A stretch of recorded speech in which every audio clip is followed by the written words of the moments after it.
To start a new game in Minecraft, open the app by tapping its icon, which looks like a block of grassy dirt.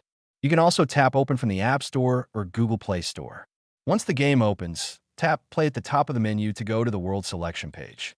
If you have a Microsoft account, you can sign in first by tapping Sign in the lower left corner and entering your credentials to enable achievements.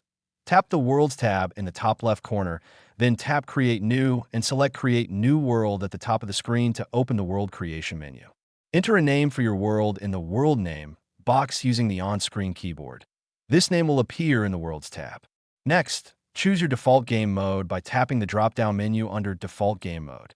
Survival mode provides the classic experience with hunger, health, monsters, and crafting, while creative mode allows unlimited resources, flying, and invincibility, but disables achievements.